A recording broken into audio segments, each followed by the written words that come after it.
Buenas, Dios les bendiga, espero que estén muy bien. Vamos a continuar hoy hablando sobre la cuarta dispensación, ¿cierto? En resumen, veíamos en la clase pasada cómo los pactos con Adán y con Noé pues habían fracasado y entonces Dios inicia un nuevo pacto, el pacto con Abraham, ¿cierto? Y le hace un llamado para que a partir de su descendencia se dé una nación de la cual va a nacer el Redentor de la humanidad. Esta dispensación se representa con 4 círculos y un bastón. Los 4 círculos representan a los 4 patriarcas, Abraham, Isaac, Jacob y José, y el bastón representa la autoridad de estos patriarcas, ¿cierto? También veíamos el llamado de Abraham. Abraham fue llamado de Ur de los Caldeos, una ciudad pagana que tenía muchas deidades, pero la principal era el dios Luna, ¿cierto? Y veíamos las 2 teorías que se han dado con relación a la salida de Abraham de Ur de los Caldeos. Recordemos que Abraham antes se llamaba Abram. Abraham significa padre enaltecido, pero Abraham significa padre de multitudes, padre de muchedumbres. Este fue el nombre que Dios le dio. Y también veíamos que aunque Dios les había prometido un hijo a Abraham y a Sara, pues Sara llega un momento en que se desespera porque pues están pasando los años y ya ve pues que se le está dificultando el ser madre, entonces le entrega a Agar, su esclava egipcia, como concubina a su esposo Abraham, ¿cierto? Y notamos pues que esta queda embarazada casi que inmediatamente y tiene un hijo al cual le colocan Ismael. Ismael fue un hombre fiero, un cazador, un hombre de carácter muy fuerte. Y el Señor dice que Ismael iba a ser también una persona de la cual iba a descender una nación. Es un personaje muy importante porque de Ismael se despliega o desciende todas las personas pertenecientes a la raza arábiga, ¿cierto? Y también vemos que es un personaje muy importante dentro del Islam porque ellos lo consideran como su padre, ¿cierto? Pero aparte de eso, vemos características muy especiales en Ismael que vemos reflejado en sus descendientes. Decía Dios de Ismael que iba a ser un hombre cuya mano iba a ser contra todos y la mano de todos contra él. Y bueno, sus descendientes no desmeritan en nada esto. Hoy vamos a continuar hablando sobre 2 ciudades que son muy importantes en este periodo. Son Sodoma y Gomorra, aunque son mencionadas por primera vez en Génesis capítulo 10, versículo 19, donde se les agrupa como parte del territorio cananeo en el marco de la separación que hubo entre Abraham y Lot por territorio, porque ya sabemos que Abraham era muy rico y su sobrino Lot llegó a ser tan rico como su tío. Entonces hubo como una disputa entre sus trabajadores y Abraham, por evitar peleas entre su sobrino y él, ya que son familias, le sugiere que se dividan y que cada quien busque su espacio, ya que el territorio es muy amplio, y vemos pues cómo Lot escoge, ¿cierto?, el territorio que se acerca mucho a estas ciudades de Sodoma y de Gomorra. Sodoma y Gomorra son muy representativas en el sentido de que ellas son como símbolo o representan esa extrema carnalidad en los hombres y en las mujeres, ¿cierto? Su comportamiento no era adecuado.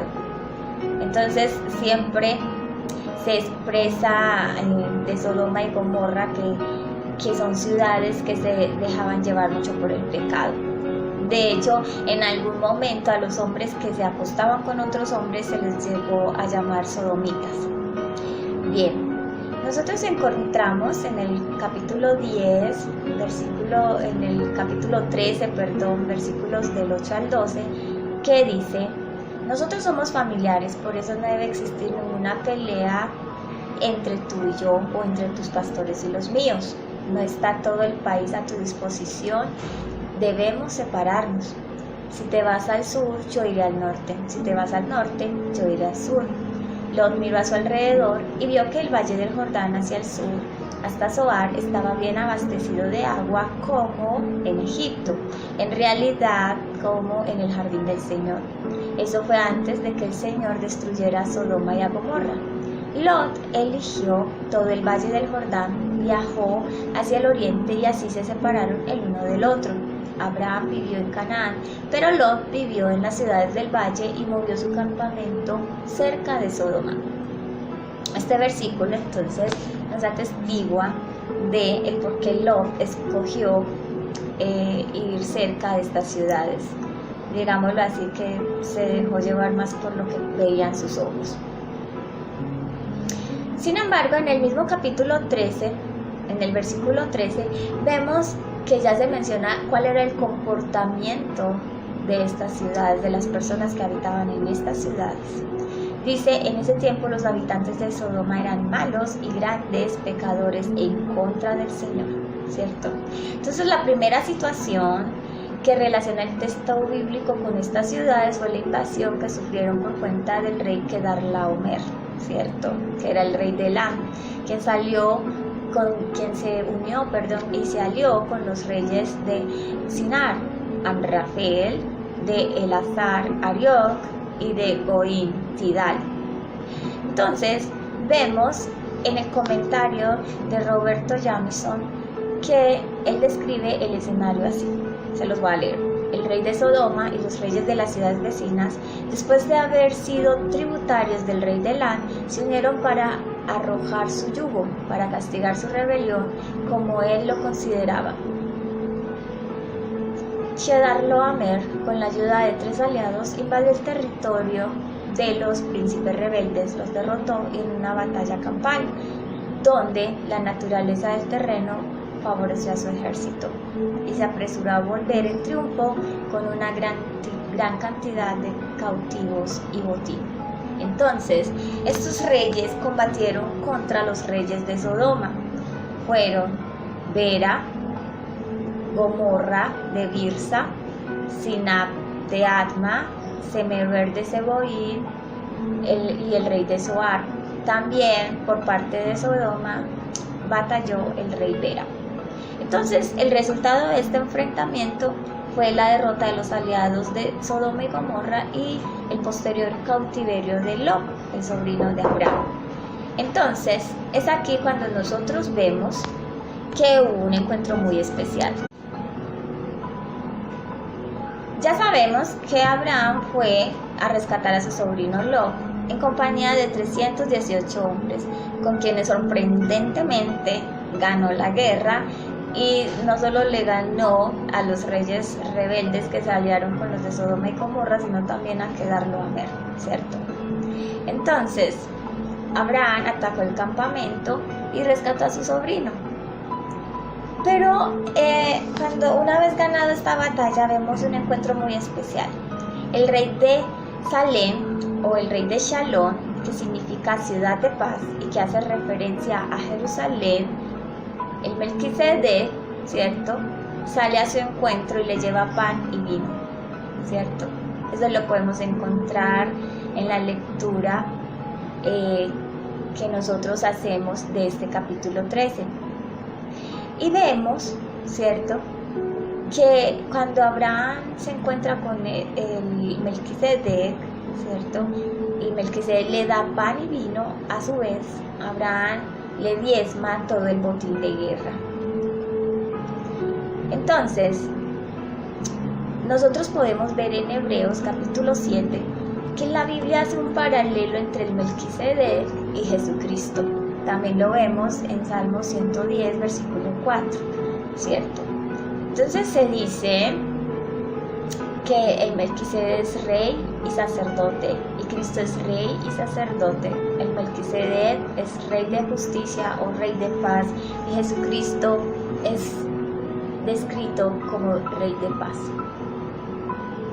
o príncipe de paz, ¿cierto? Nosotros vemos que Sodoma y Gomorra serían posteriormente arrasadas por Dios en una clara señal de juicio sobre las injusticias del ser humano. Y vemos que tristemente estas ciudades son destruidas por Dios por la abundancia de sus pecados y de sus maldades, ¿cierto? Vamos a ver unos paralelos entre el diluvio y la destrucción de Sodoma y Gomorra. Miren, durante el diluvio el pecado llega al colmo ante Dios. Lo mismo sucede con Sodoma y Gomorra. El pecado de estas ciudades llega al colmo ante Dios. En el diluvio hay un hombre justo y su familia que son llamados a ser salvados por la destrucción.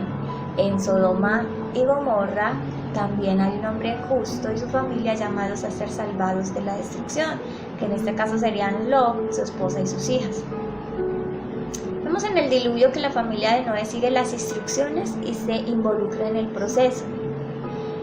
Vemos en cambio en Sodoma y Gomorra que los yernos de Noé y su esposa dan claras señales de no seguir las instrucciones y pierden la vida en la destrucción, ¿cierto? Vemos que en el caso de la esposa de Lot se convierte en estatua de sal por no obedecer y mirar hacia atrás. Era la instrucción que les habían dado, no miren hacia atrás. Y aparte de eso, los yernos de Lot pues no quisieron hacer caso, no quisieron salir de la ciudad. Vemos en el diluvio que Noé en condición de ebriedad sufrió la deshonra de un hijo. Y vemos en el caso de Lot que en condición de ebriedad sufrió la deshonra de sus hijas, quienes pensaron que no podrían tener un hombre del cual tener descendientes y entonces, por decirlo así, abusan de su padre sexualmente para tener descendencia de él.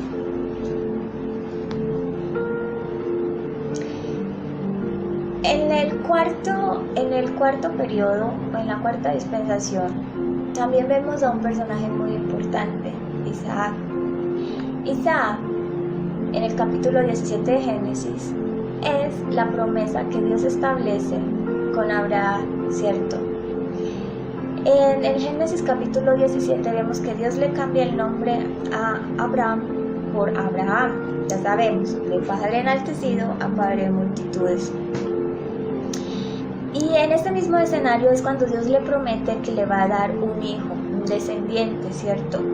Cuyo nombre pues posteriormente sabemos que sería Isaac. Isaac significa risa. El nacimiento de Isaac permite la comparación que más adelante Pablo nos va a brindar entre el hijo de la esclava y el hijo de la libre, en Gálatas 4, 22 al 31. Entonces, nosotros tenemos que pensar qué representa Isaac y qué representa Ismael para nosotros. Bien, nosotros leemos en Gálatas capítulo 4 del 1 al 7, pero también digo, entre tanto que el heredero es niño, en nada difiere del esclavo, aunque es señor de todo, sino que está bajo tutores y curadores hasta el tiempo señalado por el Padre. Así también nosotros cuando éramos niños estábamos en esclavitud bajo los rudimentos del mundo, pero cuando vino el cumplimiento del tiempo, Dios envió a su Hijo nacido de mujer y nacido bajo la ley, para que redimiese a los que estaban bajo la ley, a fin de que recibiésemos la adopción de hijos. Y por cuanto sois hijos, Dios envió a vuestros corazones el Espíritu de su Hijo, el cual clama, Abba Padre. Así que ya no eres esclavo, sino hijo, y si hijo, también heredero de Dios por medio de Cristo. Cuando los niños eran pequeños, los romanos tenían la costumbre de que enviaban a sus hijos donde los sirvientes, donde los esclavos, para que fueran criados por ellos. Estos entonces eran sirvientes especiales que les enseñaban a sus hijos y les vestían de manera adecuada para que no se diferenciaran de los demás niños que eran hijos también de sirvientes y pudieran jugar con ellos. Pero también, como eran niños, ellos tenían que obedecer, al igual que los hijos de los sirvientes, las órdenes de sus cuidadores. Y ellos eran educados hasta que el padre de familia consideraba que su hijo era apto para ser maduro, para recibir la herencia. Entonces, el padre de familia determinaba cuando su hijo ya podía dejar de obedecer las órdenes de los sirvientes y de sus esclavos y podía tomar sus propias decisiones y recibir su herencia y ser responsable de ella. Hacían una ceremonia donde le ponían como el hijo mayor, como una persona que ya era adulta y que ya podía asumir responsabilidad. ¿cierto? Dice que Israel, bajo la ley, es como un niño pequeño que está bajo cuidadores que no son libres. Y ellos tienen que obedecer la ley, pero eso no los está convirtiendo en hijos. Porque, retomando el caso de los hijos de los romanos, la adopción para ellos de un hijo no era lo que significa para nosotros hoy. Para nosotros la adopción es cuando una pareja no puede tener hijos propios a nivel biológico y entonces ingresan a su familia niños que son nacidos de otras personas para criarlos y educarlos como hijos propios. Para ellos, ¿cierto?, era un poquito diferente. El padre de familia, al hacerle esta ceremonia a su hijo, aunque era su hijo biológico, le estaba recibiendo, aunque suene contradictorio, como a un hijo de la familia, ¿cierto? Como a un hijo mayor que ya era maduro y que ya era responsable. Entonces es lo que vemos cuando dice que en el capítulo 4, para redimir, para rescatar a los que estaban bajo la ley a fin de que recibiéramos la adopción de hijos. Pues Dios tuvo un doble propósito. Primero, rescatar a los que se encontraban bajo la ley, ¿cierto? Ellos eran como niños bajo la ley. Y es que la ley nunca convirtió a nadie en un hijo de Dios, ¿cierto? Y el segundo propósito era que ellos pudieran recibir la adopción como hijos. Porque las personas obedecían la ley como un mandato, como una obligación. Mas con Cristo y bajo la ley del Espíritu, nosotros recibimos esa ley en nuestro corazón, está inscrito en nuestro corazón. Dios hace un pacto con nosotros, un pacto el cual es una convicción también en nuestra vida. Entonces ya somos libres.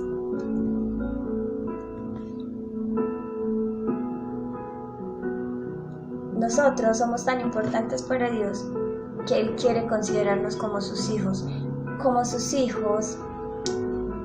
que lo quieren ser por convicción, no solamente por una obligación, ¿cierto? Dice el versículo 6 del capítulo 4, y por cuanto sois hijos, Dios envió a vuestros corazones el Espíritu de su Hijo, el cual clama, Abba, Padre. Y el versículo 7 dice, así que ya no eres esclavo, sino hijo, y si hijo también heredero de Dios por medio de Cristo. Continuemos. Entonces, ¿cierto? Nosotros vemos que entre Isaac e Ismael habían ciertas diferencias. Ismael era un chico salvaje, era una persona que habitó en el desierto, era cazador y su madre le consiguió esposa. Isaac era dócil y obediente, habitó en Canaán, era un hacendado y su padre le consiguió esposa, ¿cierto? Cuando nosotros leemos en Génesis, capítulo 18, 9 al 15, vemos que dice, entonces ellos le dijeron, ¿dónde está tu esposa Sara? Y él le respondió, ahí, en la carpa. Uno de ellos dijo, te aseguro que regresaré el próximo año por este mismo tiempo y tu esposa Sara tendrá un hijo. Sara estaba escuchando la conversación a la entrada de la carpa que estaba detrás de él. Tanto Abraham como Sara ya eran muy viejos y a Sara ya no le venía el periodo menstrual. Así que se rió silenciosamente y dijo, estando yo vieja y acabada y siendo mi esposo un anciano, ¿aún sentiré placer sexual? Luego el Señor le preguntó a Abraham, ¿por qué Sara se rió y dijo, ¿será posible que yo tenga un hijo siendo tan vieja? ¿Acaso existe algo imposible para el Señor? Regresaré por este mismo tiempo en la primavera del próximo año y Sara tendrá un hijo. Pero Sara se asustó y lo negó diciendo, yo no me reí.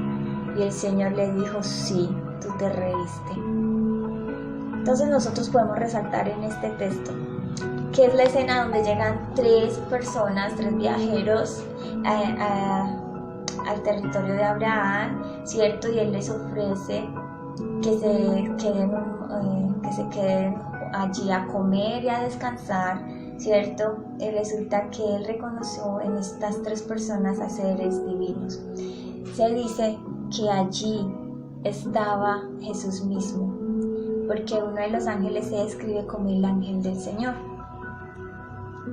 Y le hacen esta promesa a Abraham, que no importando su edad, iban a tener un hijo a la vuelta de un año. Pues Sara, no hay que cuestionarla, de alguna manera era increíble para ella pensar que siendo ya tan vieja, ¿cierto?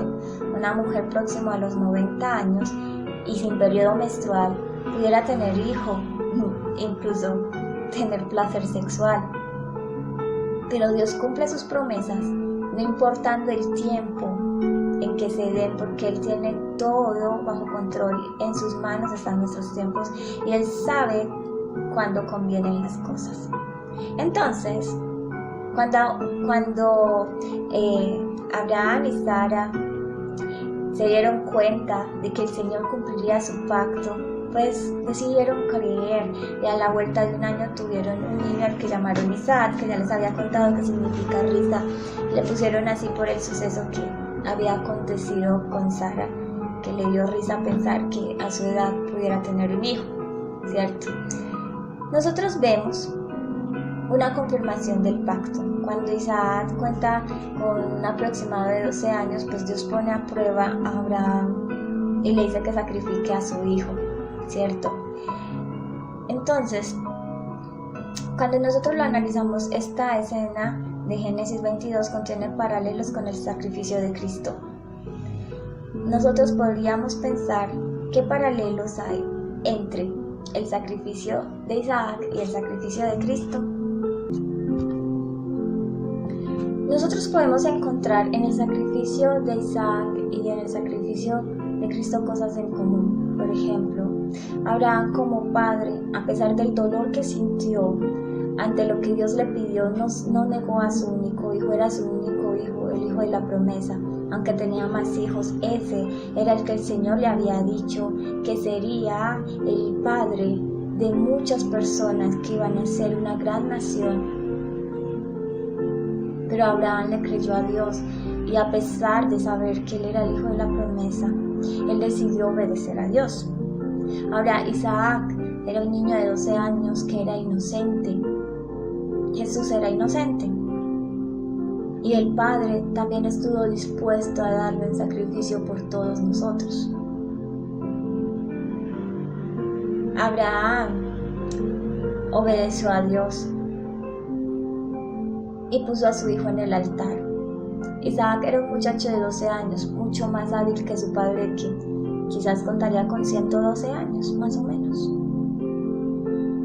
Y pudo haberse escapado, pudo haber luchado, pudo haber salvado su vida.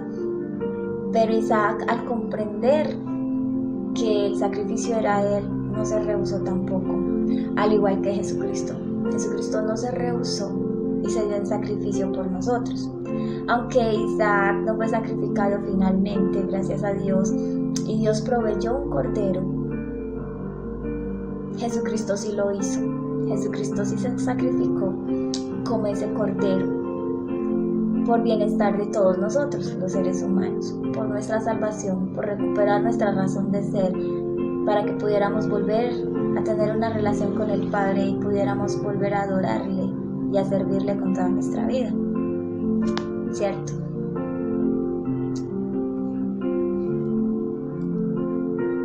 Ahora, nosotros vamos a ver, ¿cierto?, que en la cuarta dispensación, en la patriarcal,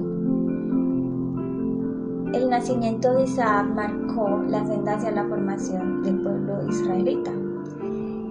Los albores de esta nación se podrán analizar en el transcurso de la vida de Abraham, de Isaac, de Jacob y de José. Así que vamos a ver la segunda parte de la cuarta dispensación. Dios les bendiga.